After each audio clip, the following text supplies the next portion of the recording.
All right, welcome to Crisis in Perception. This is where we look at the big systems that, shape our world.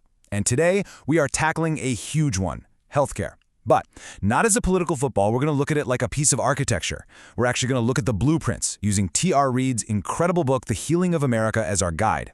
It's all about understanding how these massive systems are actually built. So let's get right into it. So let's start with a person. This is the story of Nikki White. Now, Nikki had a chronic disease, but it was totally manageable. The thing is, in pretty much any other wealthy industrialized country, she would have gotten standard treatment and, lived a normal life. But in the United States, she fell through the cracks. And her story, it's not just a sad anecdote, it's really a data point. It reveals something absolutely crucial about the design of the system she was trapped in. And that really brings us to the core question of this whole explainer. Was what happened to Nikki White a one-off tragedy? Or was it a predictable, maybe even an inevitable, outcome of how her country's healthcare system was designed? To even begin to answer that, we have to pull back from individual stories, as powerful as they are, and start looking at the blueprint of the entire structure. Okay, so to really get what's going on here, we have to kind of reframe what we even mean by a healthcare system. It's so easy to get lost in all the political slogans and the talking points, right? But at its core, a healthcare system is it's an architecture. It's a design meant to solve a really fundamental problem. See, every single developed country has one of these systems. It's an architecture, right? It's just a set of rules that decides who pays, who profits, and who gets care. And what T.R. Reid's book shows so clearly is that every nation's system is a mirror. It reflects its own unique history, its politics, and its deepest values about fairness and community. It's not an accident, it's always a choice. Okay, so once you've set up the rules of the game, you create incentives. It's just what happens. And those incentives, they guide the behavior of everyone involved. Patients, doctors, insurance companies, hospitals, you name it. This is where we start to see what we're going to call the logic of the pipes. And to make this whole thing really concrete, let's use a metaphor. This is going to be our guide for the rest of this analysis. Plumbing. Just imagine a huge, really complex network of pipes, and it's all designed to carry a vital resource.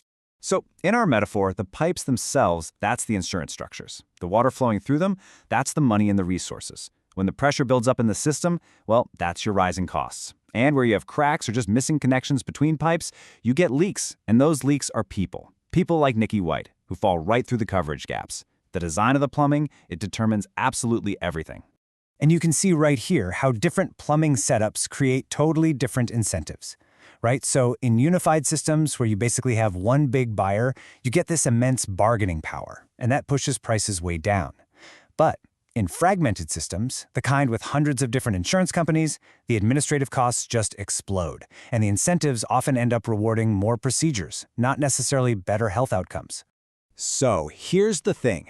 Once you get the logic of the pipes, you start to realize that the outcomes, everything from costs to public health stats, they aren't random at all. They are the totally predictable results of that system's design. I mean, just take this one example from Reid's research. We're talking about an MRI scan.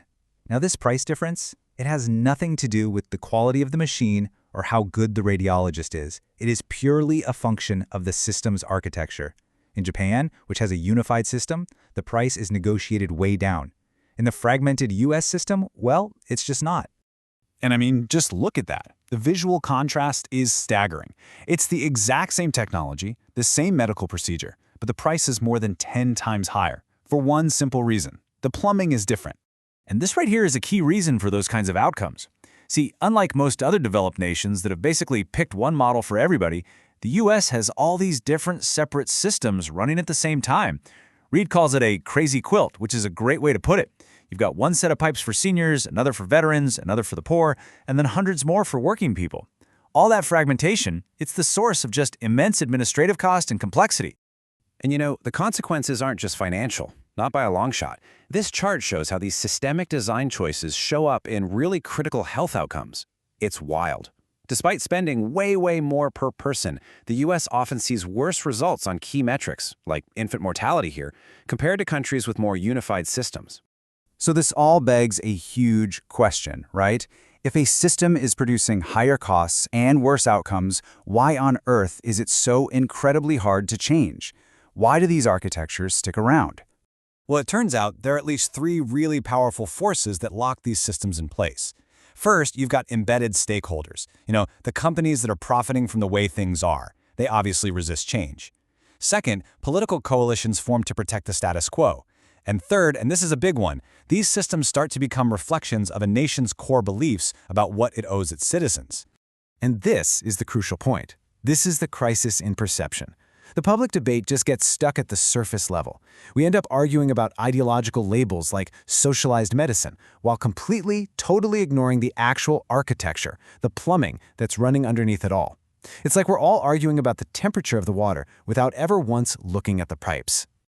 Okay, so let's zoom out one last time here. A nation's healthcare plumbing, it doesn't exist in a vacuum.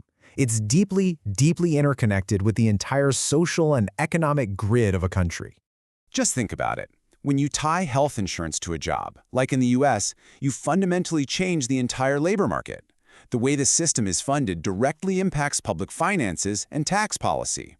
And bubbling just under the surface of all that are our core political beliefs about the role of government and how the fairness of the system, or lack thereof, affects our trust in our own institutions. There's this great quote from the health economist Uwe Reinhardt, which Reid uses in the book, and it just gets to the heart of it all. He says that every nation's system reflects its basic moral values. And that's so true. The technical blueprints, the payment models, the coverage rules, all of it, in the end, is just a society's very real, tangible answer to a deep moral question. So, what's the big takeaway here? What do we gain by seeing healthcare as an architectural problem instead of just an ideological one? It's pretty simple, actually. We can't fix the problems until we can all agree on what we're actually looking at. A real, meaningful conversation about reform, it's not about shouting slogans at each other. It's about calmly examining the blueprints, understanding the incentives that are built in, and tracing how the resources flow through the pipes. And so that leaves us with one final, kind of provocative question to think about. If every system really is a reflection of a nation's values, then what does the blueprint of our own system, with all its costs, its complexities, and its outcomes, truly say about us? Crisis in Perception examines how systems shape belief and how better tools help us see clearly. This project is free and publicly accessible. If you'd like to support the time, tools, and research behind Crisis in Perception, you can become a supporter on Patreon. For a longer, audio-based analysis of this topic, see the deep dive linked in the description. If you enjoy this kind of systems-level analysis, please like, subscribe, and comment with books or topics you'd like us to explore next.